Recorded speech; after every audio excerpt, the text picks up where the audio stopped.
The grandfather warned to never open the basement, but right after his funeral, Sarah Miller held her two young daughters' hands tightly as she walked back home after the most difficult funeral of her life.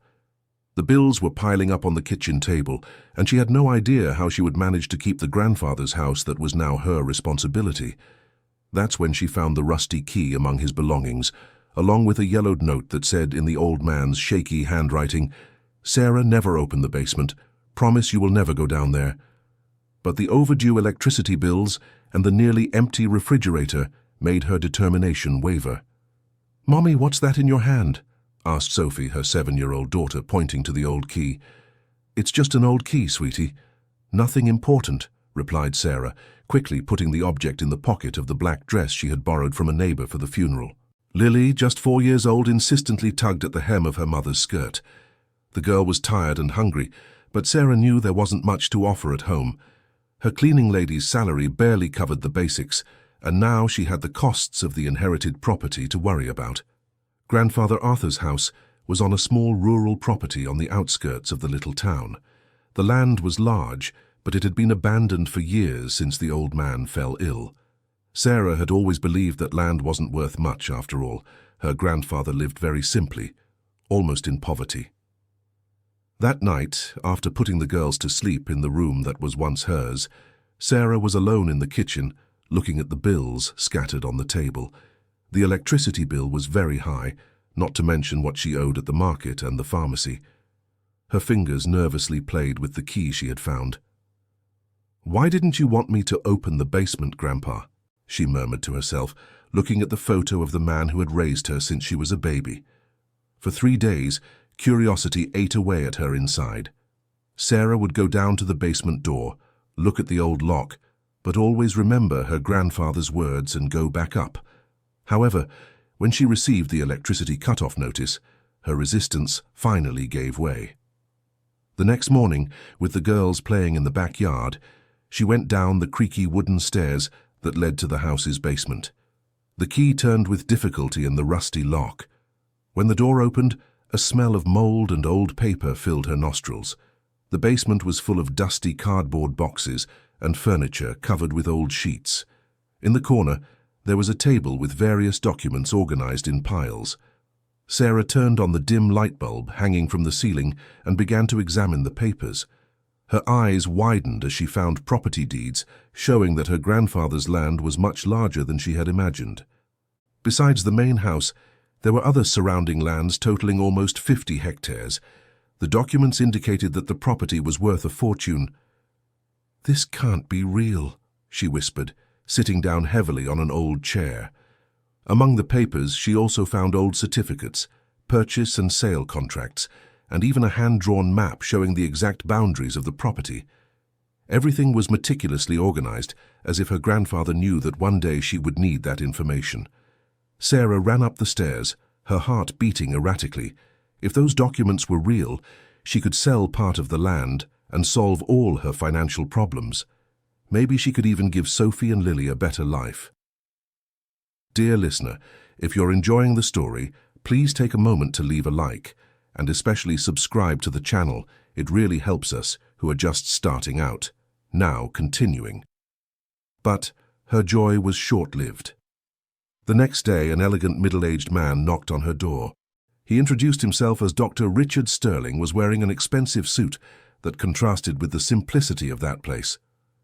"Mrs. Miller, I need to speak with you about this property," he said, adjusting his gold-rimmed glasses. "How can I help you?" Sarah replied suspiciously, keeping the door only slightly ajar. "Well, there's a small issue. Actually, this land has belonged to my family for generations. I have documents proving that your grandfather was merely taking care of the property for us," explained Dr. Sterling, pulling a leather folder from his briefcase. Sarah felt the floor sway beneath her feet. The man showed old contracts that looked legitimate, with official stamps and notarized signatures. According to the documents, Arthur Miller was just a caretaker who looked after the land for the Sterling family. "This can't be right. The land has belonged to my family for decades," protested Sarah, but her voice came out weak and unsure. "I understand your confusion, my dear. But you see, here are the original deeds. Your grandfather was never the real owner. He simply forgot to inform the family." Dr. Sterling smiled condescendingly. The girls appeared in the room, curious about the presence of the elegant stranger. Sophie held her mother's hand, sensing the tension in the air. Lily hid behind Sarah's legs, intimidated by the man's presence. "What exactly do you want?" asked Sarah, trying to maintain her composure in front of her daughters. "Well, I'm a reasonable person. I understand you live here and need time to get your affairs in order. I'm willing to buy your house for a fair price, $50,000. It's a generous offer considering the circumstances." $50,000 was money Sarah had never seen in her life, but something about the man's attitude deeply troubled her. There was a falseness in his smile, a suspicious haste in his words. "I need time to think," she replied, trying to buy time. "Of course, my dear, but not too much time. I have other plans for this property and need it vacant in a month at most. Here is my card."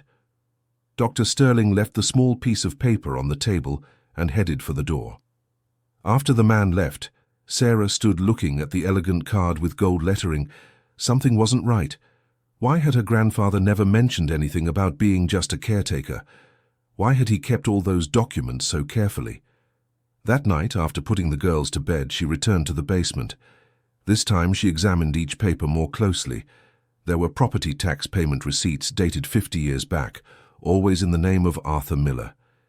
If he were just a caretaker, why would he pay taxes? She also found old photographs showing her grandfather working on the construction of the house itself, driving tractors, planting fruit trees that still existed on the land. In one of the photos, he stood next to a sign that read, "Property of Arthur Miller, 1974. "Why did you keep all this, Grandpa? What were you trying to tell me?" she whispered, holding a photo where her grandfather smiled proudly next to the newly built house.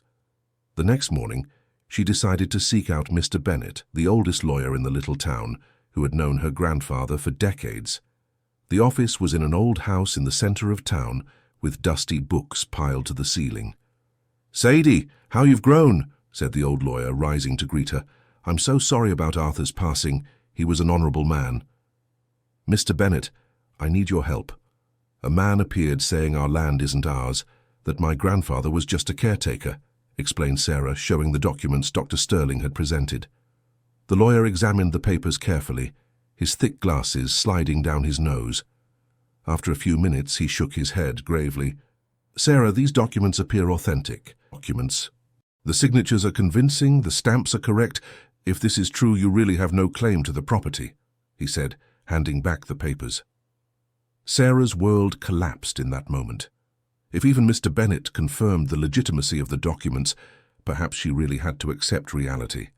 $50,000 would solve her immediate problems, but where would she and the girls live afterwards?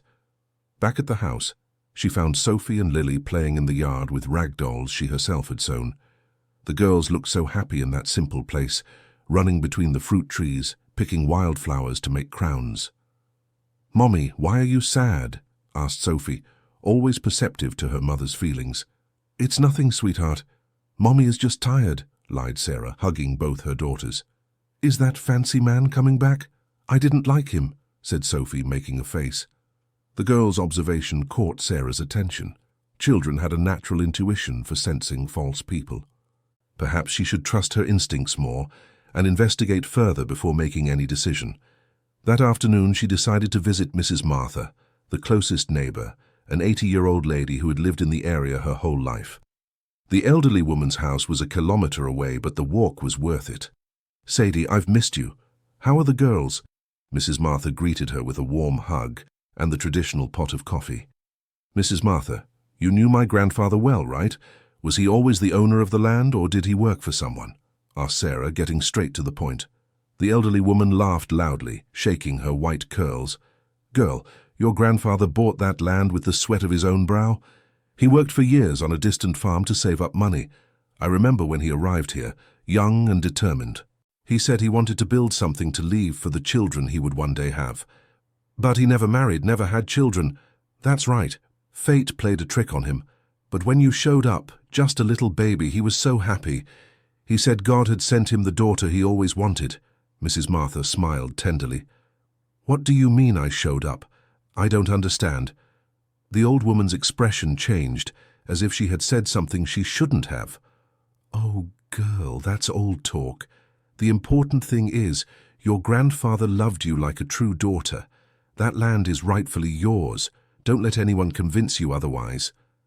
Sarah returned home with more questions than answers. What did Mrs. Martha mean by "when you showed up"? And why was the old woman so certain the land was legitimate? Dr. Richard returned at the end of the week, this time accompanied by another man who introduced himself as a dispatcher. They wanted a definitive answer about the proposal. "Have you thought about my offer, Mrs. Miller? As I said, $50,000 is a lot of money for a property in this condition," insisted Dr. Richard, looking at the house with an air of disdain. "I'm still reviewing the documentation," replied Sarah, trying to buy more time. "There isn't much to review, my dear. The documents are clear. But as I'm generous, I can raise it to $60,000. It's my final offer." The sudden increase of $10,000 made Sarah even more suspicious. Why would someone raise an offer if they were absolutely certain they were the true owner? A legitimate owner would simply take possession of the land, not offer money. "I need a few more days," she insisted. "Mrs. Miller, I cannot wait indefinitely. I have investors interested in this region for a real estate development. If you don't accept soon, I will have to use other means to reclaim my property." The veiled threat in Dr. Richard's voice was evident. After the men left, Sophie approached her mother with a worried expression. "Mummy, I heard them talking outside. The fancy man said something on the phone about getting rid of these inconveniences soon," the little girl reported, repeating the exact words. Sarah Miller's blood ran cold. If Dr. Richard Sterling was referring to them as inconveniences, there was definitely something wrong with this whole story. A real property owner wouldn't talk that way about people who were only living on his property by mistake. Determined to find the truth, she went back to the basement and examined every document with a magnifying glass. That's when she noticed something strange. The dates on the contracts presented by Dr. Sterling were from 1975, but she found tax receipts paid by her grandfather since 1972. How could someone be a caretaker of a property 3 years before it officially belonged to the Sterling family? This discovery motivated her to investigate more deeply. The next day, she took the girls to the little town's registry office where the public records were kept. The clerk, a middle-aged woman named Linda, was very helpful. "I want to check the property history of a rural plot of land," explained Sarah, providing the description of the area. Linda typed the data into the computer and waited a few minutes. "Here it is, property registered in the name of Arthur Miller since 1972. There has never been a property transfer to any Sterling family," the clerk informed her. "Are you sure? Can you check again?" asked Sarah, hardly able to believe it. "Absolutely. In fact, the taxes are paid up through last year. Your grandfather was very careful with the paperwork." Sarah left the registry office with a mix of relief and anger. Dr. Sterling was a con man trying to steal her property. But how did he get such convincing documents? And why did he choose her as his victim?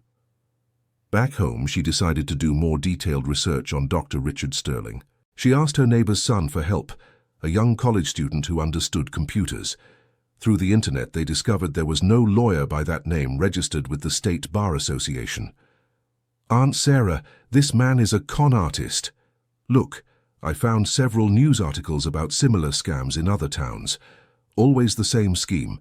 They show up for widows or heirs with fake documents," the young man explained, showing the articles on the screen. Sarah's heart was pounding irregularly. She had almost fallen for the scam out of financial desperation. If she had signed the papers, she would have lost everything her grandfather had built over his lifetime. But the situation got complicated when Dr. Sterling returned accompanied by 2 large, intimidating men. They didn't use violence but made it clear that their patience was wearing thin.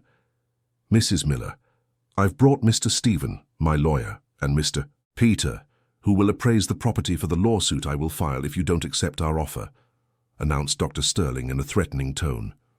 "What lawsuit?" asked Sarah, trying to keep her voice steady. "An eviction lawsuit. You are illegally occupying my property. I can be kind and offer a settlement, or I can be strict and simply evict you without any compensation," explained the fake lawyer. The girls ran inside the house, frightened by the tension in the air. Sarah realized she needed professional help urgently. She couldn't face those men alone. That night, after the con men left, she called Mr. Bennett, explaining her discovery about the registry office records. The lawyer was surprised and admitted he hadn't verified the authenticity of the documents with due attention. "Sarah, if you have proof the documents are fake, we need to act quickly. I'll prepare a complaint against this man for attempted fraud," said Mr. Bennett, now fully involved in the case. "But what if they come back?" "I'm afraid of what they might do to the girls," confessed Sarah. "I'm going to request a protective order. In the meantime, it would be good for you to stay at a relative's or friend's house." The problem was that Sarah had no close relatives nor friends in a position to shelter her and her two daughters. Her grandfather had always been her only known family, and her social life was limited to work and caring for the girls. It was then that Mrs. Martha appeared at her door, as if she had sensed Sarah needed help. "Dear, I saw some strange men lurking around your house this morning. I didn't like the look of them one bit," said the elderly woman, carrying a basket with fruit and some homemade cakes. "Mrs. Martha, I'm in trouble. These men want to steal my house with fake documents," Sarah confided, telling the whole story. The old lady listened to everything attentively, shaking her head indignantly. "That's the devil's work, taking advantage of a widow with small children," exclaimed Mrs. Martha. "You and the girls will stay at my house until this is resolved." "I can't accept. You already have your own problems." "No problem at all. I have a spare room and I love your company. Besides, my son Thomas works security for a big company in the big city. He can take a look at these fake documents." Mrs. Martha's offer was an immense relief.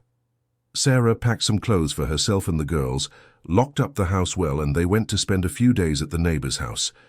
Thomas arrived the following weekend, a strong man of 40 who worked for a security company. He examined the fake documents with a professional eye. "These papers are well made, but they have some errors an expert can identify. The stamps are very good forgeries. The signatures were copied from other documents. Whoever did this has experience with scams," explained Thomas. "What do I do now?" asked Sarah. "First, we'll report this to the police. Second, I'll ask some colleagues to keep an eye on your house. If these con artists come back, we'll be ready." The next day, Sarah went to the police station accompanied by Thomas and Mr. Bennett. The police chief listened to the story carefully and asked for all available evidence. "Mrs. Miller, cases like this are more common than we think. I'll open an inquiry and request an investigation into this so-called Dr. Richard Sterling," informed the police chief. "How long will it take to resolve?" she asked. "Hard to say. It could be weeks or months, depending on how many people this con artist has harmed.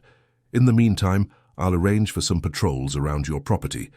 Dear listener, if you're enjoying the story, please take a moment to leave a like and especially subscribe to the channel. It helps us a lot as we're just starting out, now continuing. A week later, the con artists returned, but this time they found the house empty. Thomas and two colleagues were hidden, observing the activity. They saw Dr. Richard and his accomplices force the lock and enter the property. "Now we've got them for breaking and entering," said Thomas on the phone to the police chief. The police arrived quickly and arrested the three men in the act. At the station, they discovered that Dr. Richard was actually named Roger Clark, a con artist with several police records in different states. During the investigation, other victims of the same scheme came forward. Roger had been operating for years, always choosing properties of people who had recently lost relatives, taking advantage of their moment of emotional vulnerability. With the con artists arrested and the case resolved, Sarah was finally able to return home with the girls. But the experience had changed her perspective on many things. She realized she had true friends in the community, people willing to help in difficult times. Dr. Bennett managed to recover part of the money the scammers had stolen from other victims, and Sarah received compensation that helped pay off her debts. More important than that, she discovered she truly was the owner of a valuable piece of land. But there were still mysteries to solve. Mrs. Martha's words about her having appeared as a baby kept echoing in her mind. One afternoon, she went back to visit the elderly woman to clarify this matter.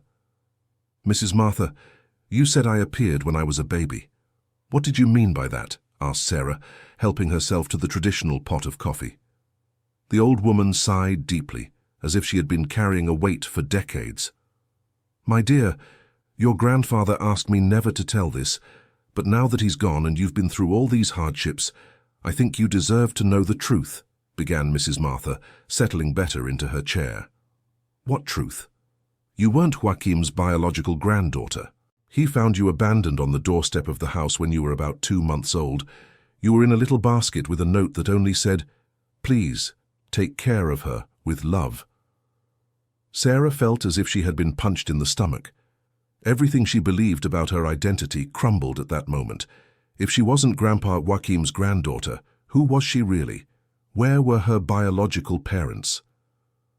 "Why did he never tell me?" she asked, her voice choked. "Joachim was afraid you would feel rejected, abandoned. He loved you as if you were his own daughter.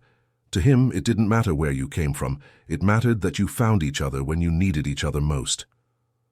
"But the birth certificate, the documents. Back then it was easier to register a child as if they were your biological child, especially in a little town where everyone knows each other. The people at the registry office were friends with Joachim and turned a blind eye." Sarah cried for hours that afternoon. Or it was a mix of sadness at discovering she had no known biological origin, gratitude for the love she received from her grandfather, and a painful curiosity about who her real parents were. "Is there anything else I should know?" she asked, drying her tears. "Well, your grandfather kept the little basket and the note. He said one day you might want to see them. They must be somewhere in the house," revealed Mrs. Martha. That night, Sarah turned every room in the house upside down looking for the little basket. She finally found it in the attic, wrapped in old fabrics inside a trunk. It was a small wicker basket, already yellowed with time, lined with light blue fabric. With it was the note, written in delicate feminine handwriting. "Please take care of her with love. I cannot raise her now, but I hope one day she can forgive me. Her name is Sarah." The discovery that her biological parents had chosen her name was emotionally overwhelming. Someone had carried her for 9 months, given birth to her, chosen a name with affection, but then had to give her up for some unknown reason. Sophie and Lily noticed their mother was different in the following days. Sarah tried to maintain normality, but her daughters were sensitive to changes in her behavior. "Mummy, are you sad because of those bad men?" asked Sophie during dinner. "No, sweetheart. The bad men are gone. Mommy is just thinking about some important things," replied Sarah, hugging her daughter. "Are we going to live here forever?" asked Lily, always worried about changes. "Yes, my little one.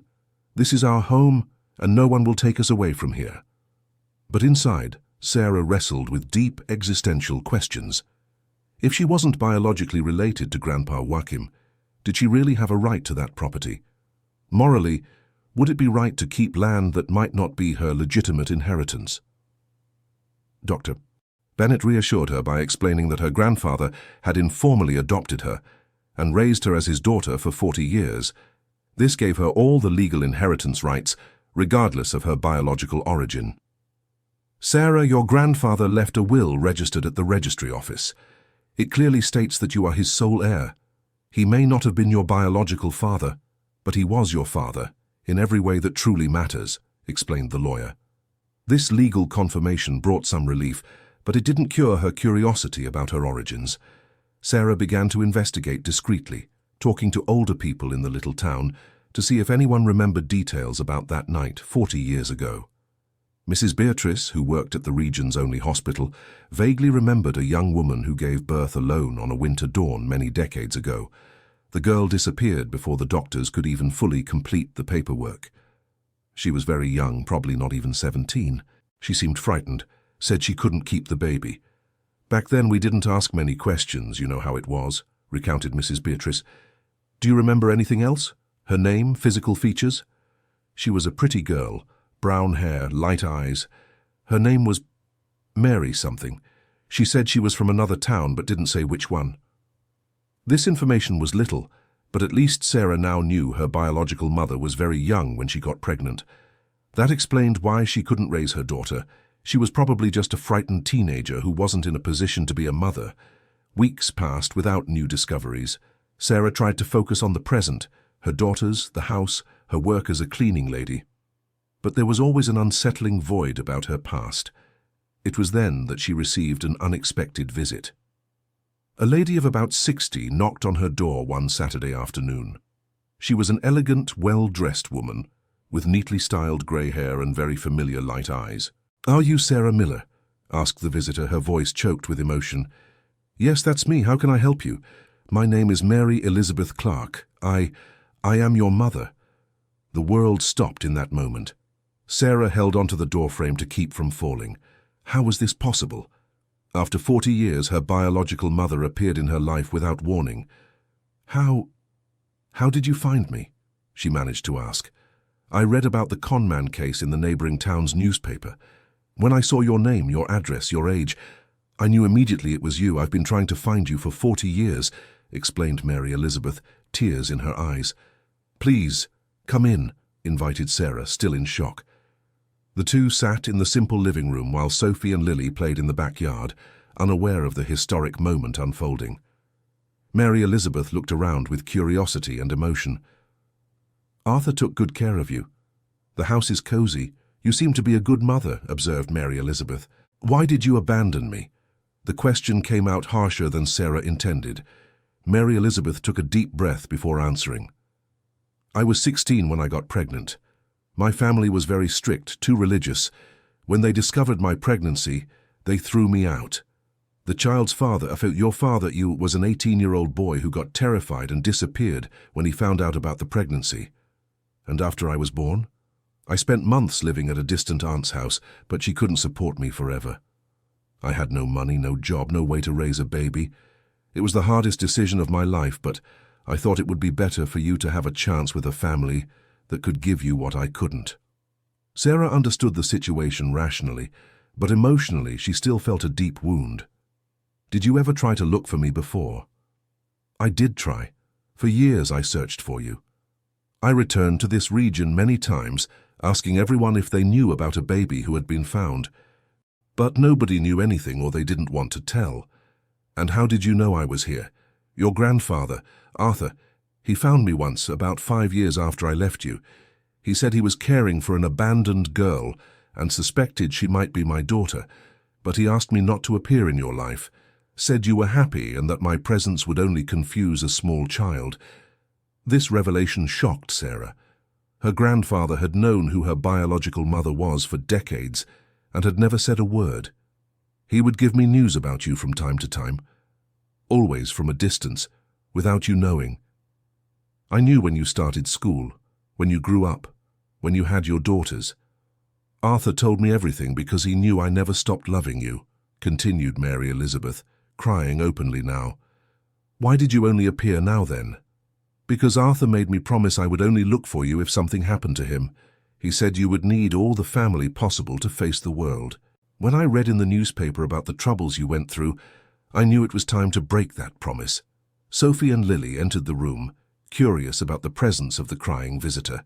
Sarah had to compose herself to introduce the girls to the grandmother they didn't know existed. "Girls, this is Mary Elizabeth.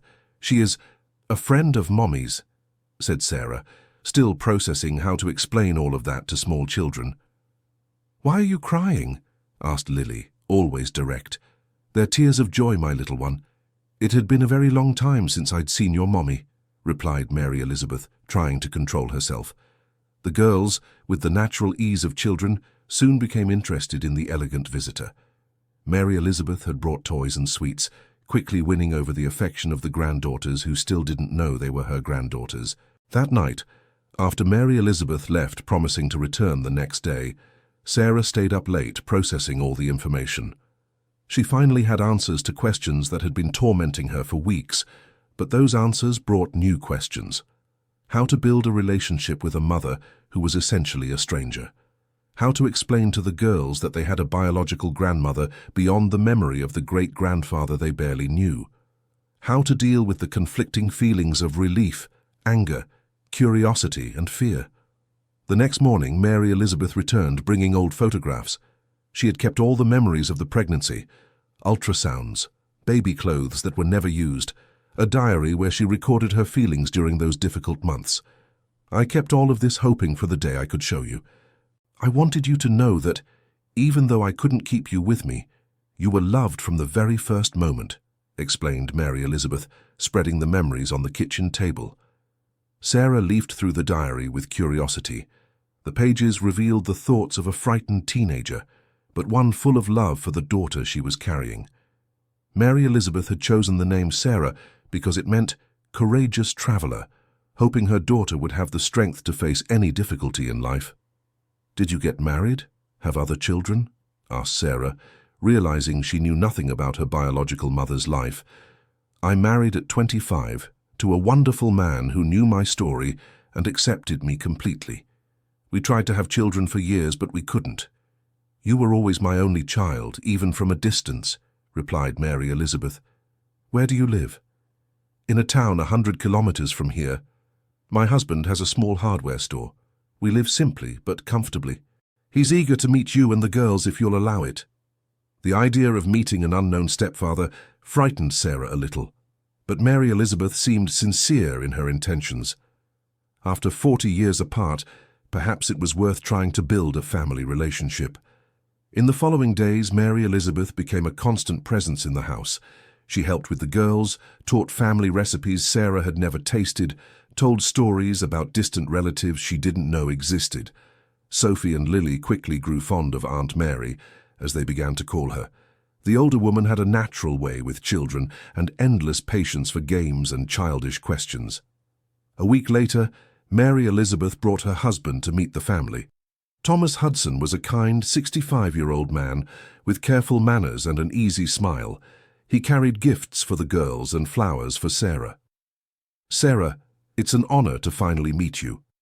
Mary Elizabeth has spoken of you every day during our marriage. You are even more beautiful than in the photos Arthur used to show her," said Thomas, greeting her respectfully. "Photos?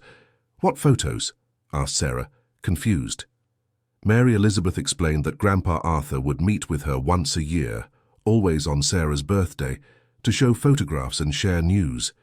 It was a tradition that lasted decades, kept in absolute secrecy. "He showed me photos of you at graduation, at your wedding, when the girls were born. I followed your entire life from afar, always rooting for your happiness," revealed Mary Elizabeth. This discovery made Sarah completely rethink her relationship with her grandfather. Arthur wasn't just a man who had taken in an abandoned child. He had carefully orchestrated a way to keep the family united even in separation. "Why did he do all this?" she asked. "Because he knew that one day you would need your true family." Arthur was wise and knew that building bonds takes time. He prepared the ground so that, when the right moment came, you could reconnect with your roots without trauma, explained Thomas. During dinner, the girls asked if Uncle Tom and Aunt Mary could visit them more often. The children's spontaneity broke the formal barriers that still existed between the adults. "Of course you can, my little ones. In fact, we would very much like to be more present in your lives, if your mommy agrees," replied Mary Elizabeth, looking hopefully at Sarah. I would like that too," admitted Sarah, surprising herself with her own answer. That night, after the couple left, Sarah reflected on how her life had completely changed in a few weeks. It had started as a single mother in debt, who almost lost her home to scammers, and now she had an expanded family and completely different prospects. The land she had almost lost remained her legitimate inheritance, but now she knew it was also the emotional legacy of a man who loved her enough to build family bridges that would last decades. Mary Elizabeth returned daily, always bringing something. Fruits from the farm where she lived, clothes she had sewn for the girls, or simply her company during lonely afternoons. Gradually, a family routine was established. Sarah discovered she had a talent for sewing, a legacy from her biological mother who was a professional seamstress. Mary Elizabeth brought an old sewing machine and began teaching techniques she had learned over a lifetime. "You have skillful hands, just like mine. That must be genetic," observed Mary Elizabeth as she guided Sarah to make a perfect hem. "I never thought I had a knack for this," replied Sarah, admiring the work she was doing. "Sometimes our talents lie dormant until someone awakens them. You could earn some extra income by sewing for people in the area." The suggestion planted a seed in Sarah's mind. She had always relied on work as a cleaning lady, but sewing could be an activity she could do at home without leaving her daughters. Thomas also became a constant figure, always willing to help with repairs around the house and playing with the girls. He taught Sophie to ride a bike and built a tree house for Lily. "I never had children of my own, so you are my first grandchildren in my heart," he told the girls, who adored him. A month after the reunion, Mary Elizabeth made an unexpected proposal. "Sarah, I know you have your life here, your roots, but I'd like to invite you to visit our town.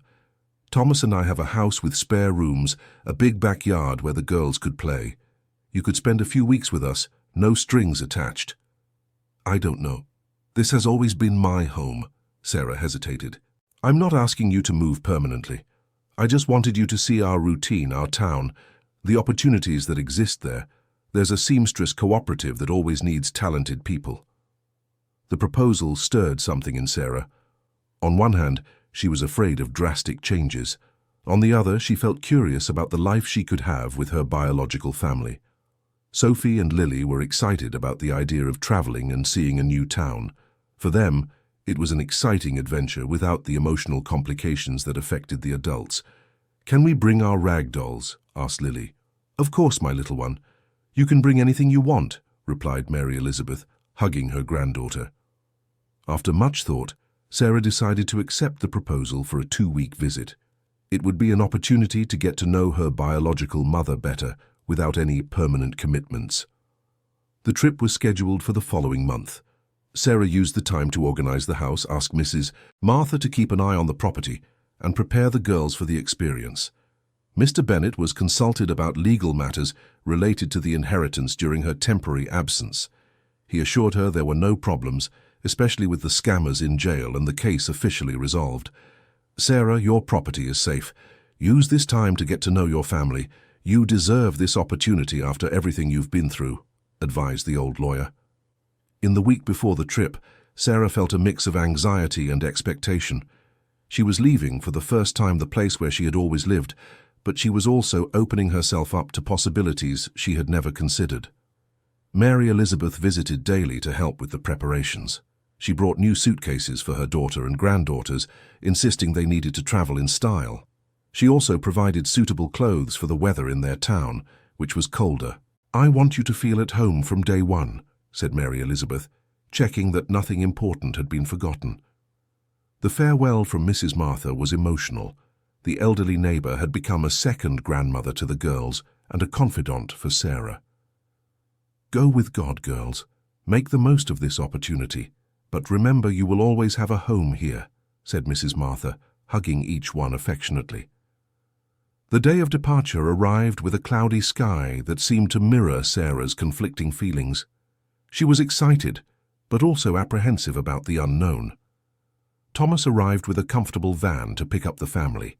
He had installed proper car seats for the girls and brought snacks for the 2-hour trip. "Ready for the adventure?" he asked with an encouraging smile. "Yes," shouted Sophie and Lily in unison, excited for the journey. During the journey, Mary Elizabeth told her about the town where she lived, a community of 20,000 inhabitants surrounded by mountains, with a well-preserved historic center and an economy based on agriculture and crafts. "There's a craft fair every Saturday where the best seamstresses in the region sell their work. You'll be impressed with the quality of the pieces," commented Mary Elizabeth. The town really impressed Sarah.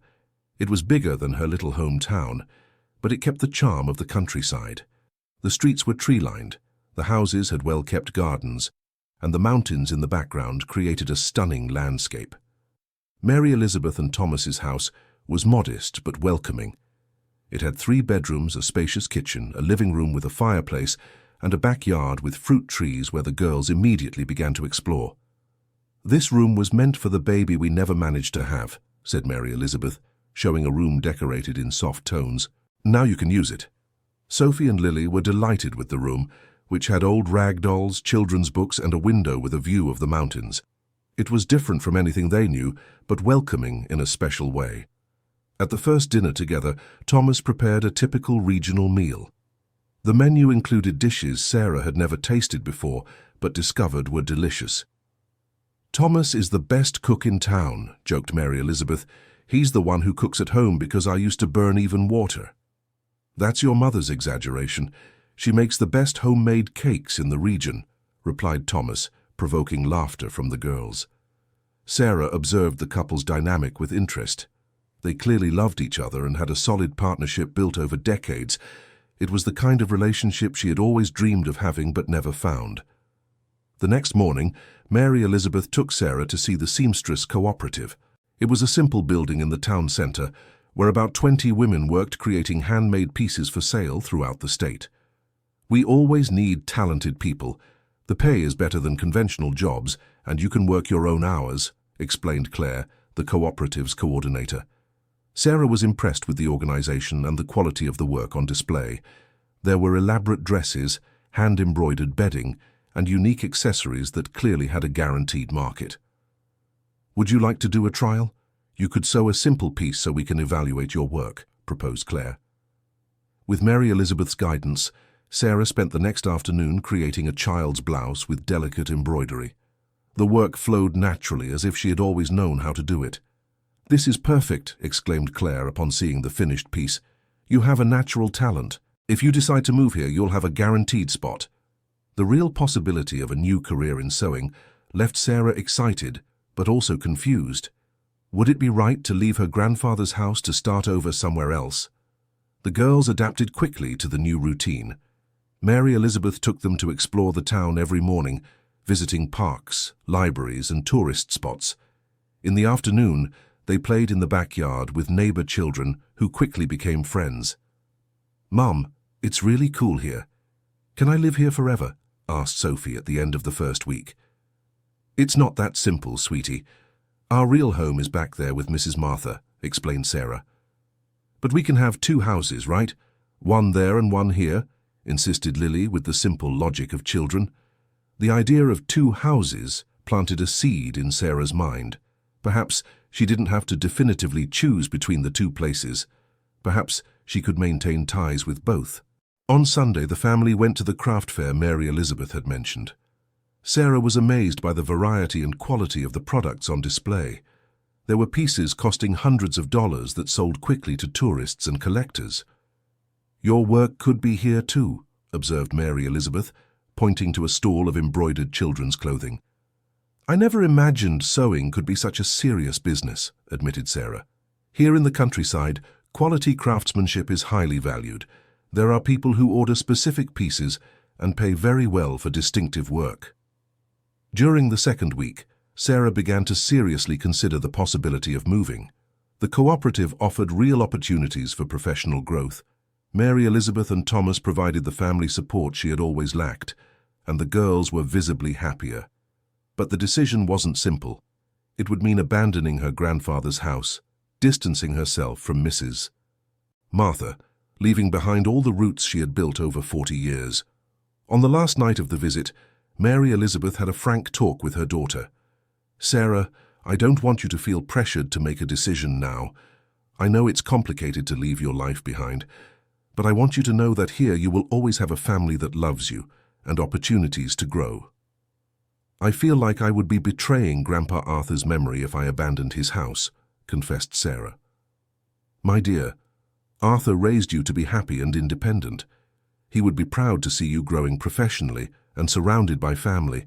His house will always be there if you want to return, but don't let it become a prison." This conversation made Sarah rethink her priorities. Perhaps it was time to stop living only for the past and start actively building the future. The return home was melancholy. The girls cried, saying goodbye to the new grandparents and the friends they had made. Sarah was also emotional, but for more complex reasons. Mrs. Martha welcomed them with joy and curiosity about the trip.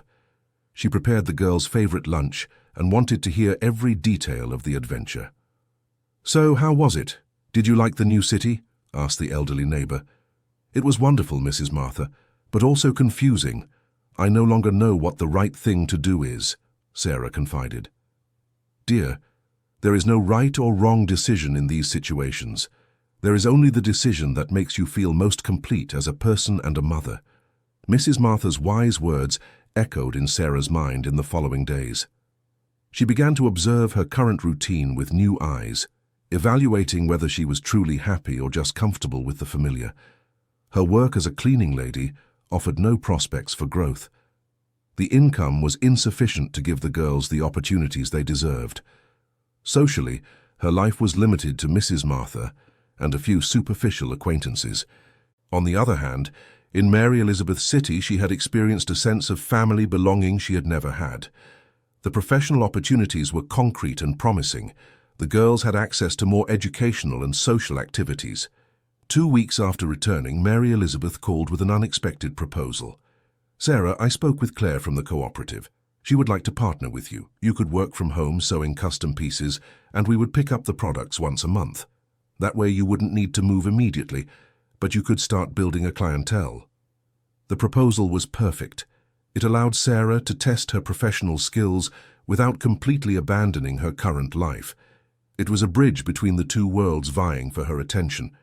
"Would that be possible?" she asked, hardly able to believe the opportunity. "Of course. In fact, Thomas and I would like to visit you once a month to pick up the orders and spend a weekend with you. That way we could keep the family connection no matter where you decided to live." Sarah accepted the proposal enthusiastically. Mary Elizabeth and Thomas traveled the following weekend, bringing fabrics, threads, and the first order, 5 children's dresses for a specialty store. Working from home proved ideal for Sarah. She could sew while the girls played in the backyard, pause to prepare meals, and resume work during the hours that worked best for the family. Mrs. Martha was fascinated by her neighbor's transformation. Sarah seemed more cheerful, more confident, more professionally fulfilled. "It's good to see you growing, girl. Your grandfather would be proud of the independent woman you've become," the elderly woman commented. The first dresses were delivered with great success. The store immediately ordered more pieces, and other stores in the region began requesting samples of Sarah's work. In 3 months, her monthly income tripled.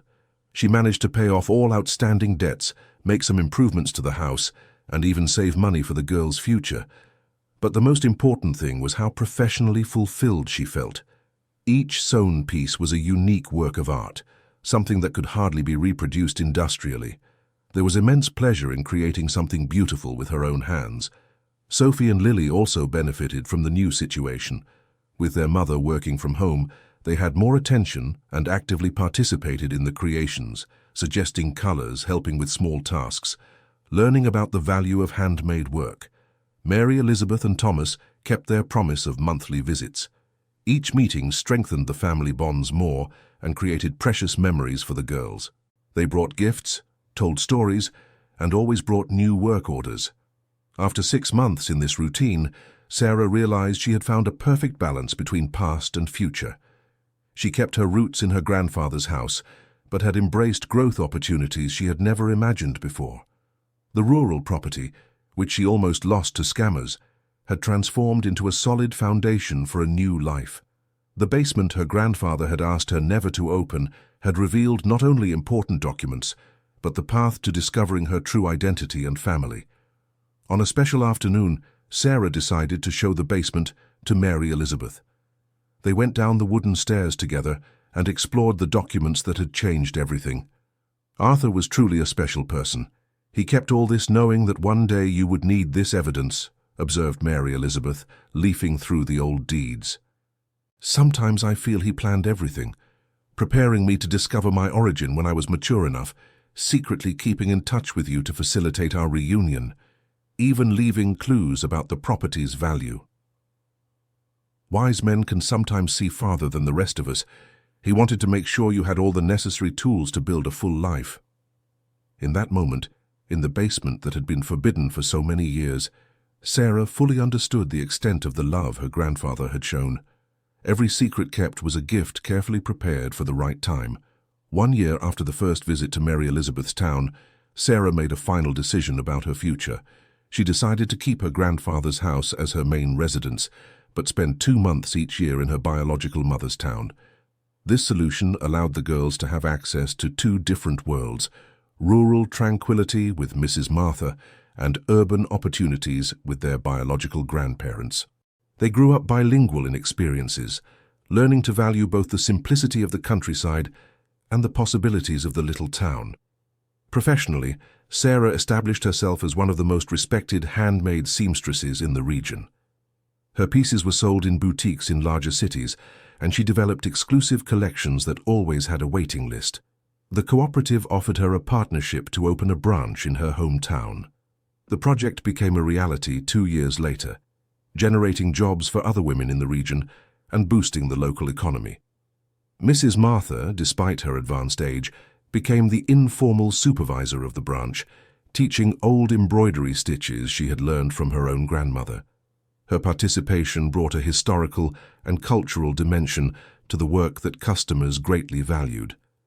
Sophie grew up showing artistic talent inherited from her mother and biological grandmother. By age 10, she was already creating her own embroidery designs and dreamed of studying fashion design. Lily developed an interest in plants and gardening, tending a vegetable garden that supplied the family and neighbors. Mary Elizabeth and Thomas bought a small house in Sarah's town to facilitate extended visits. The couple divided their time between the two towns, strengthening family bonds and helping with the cooperative's business. Mr. Bennett, now retired, became the cooperative's legal consultant, helping other artisans formalize their businesses and protect their creations. He always said that Sarah's case had been the most rewarding of his entire career. On a special evening, 5 years after the basement was opened, Sarah organized a party to celebrate the anniversary of what she had come to call Discovery Day. The whole family was present: Mary Elizabeth, Thomas, Mrs. Martha, Mr. Bennett, and even the neighbor's son who had helped uncover the fraud.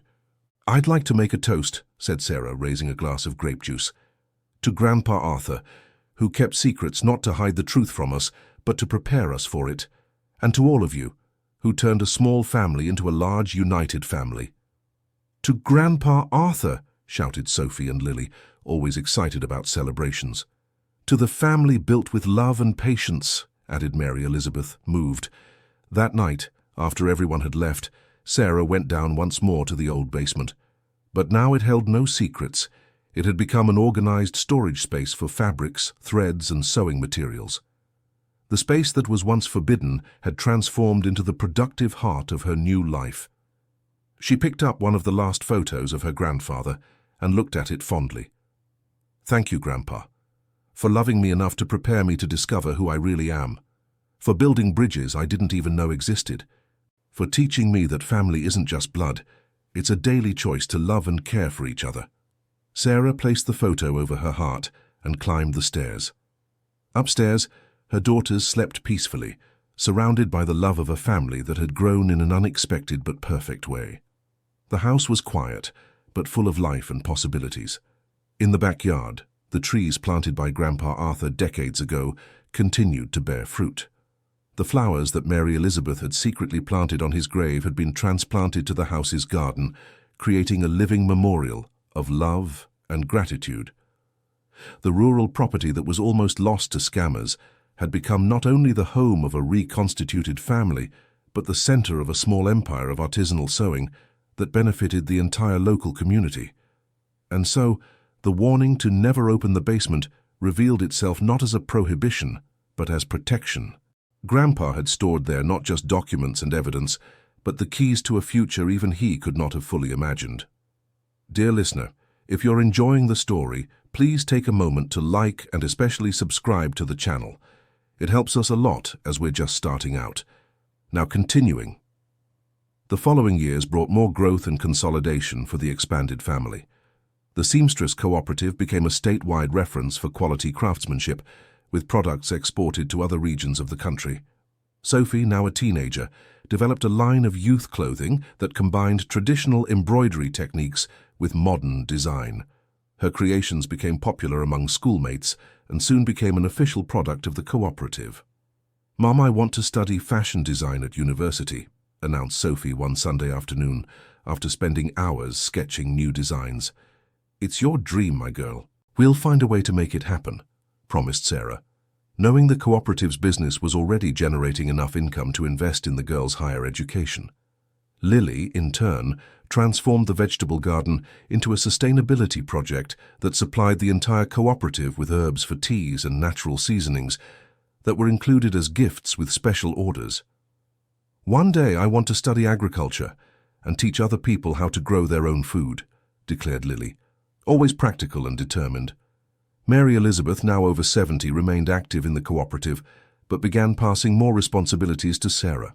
The relationship between mother and daughter had evolved from a nervous reunion into a solid partnership based on mutual respect and genuine affection. Thomas retired from the building supply store and dedicated himself fully to his family and the cooperative's projects. He built a small workshop at the back of the house where Sarah worked on the most elaborate pieces. Mrs. Martha, at 87, continued to be the cooperative's most respected supervisor. Her memory for old techniques was a treasure that the younger seamstresses constantly consulted. "My dear, you've transformed not only your own life, but the life of this entire region," said the old neighbor on a special afternoon, watching the constant flow of customers and suppliers visiting the cooperative. "That was only possible because Grandpa planted the right seeds at the right time," replied Sarah, always grateful for the wisdom of the man who raised her.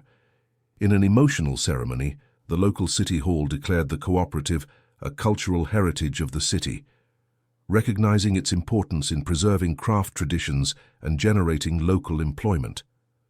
Sarah was invited to give lectures at universities on rural women's entrepreneurship and cultural preservation through crafts. Her presentations always included the story of the forbidden basement and how secrets kept with love can transform into opportunities for growth. During one of these lectures, she met other women who had gone through similar situations: late family discoveries, attempts at fraud against inherited property, rebuilding identity in adulthood. "I realized my story wasn't unique, but rather representative of many Brazilian women who discover their origins unexpectedly," Sarah shared in an interview for a regional magazine. "What would you say to other women going through similar situations?" asked the journalist. "That true family is built with patience, love, and forgiveness. That secrets from the past can be gifts for the future. And that it's never too late to discover who you really are," she replied, thinking of her own journey of self-discovery.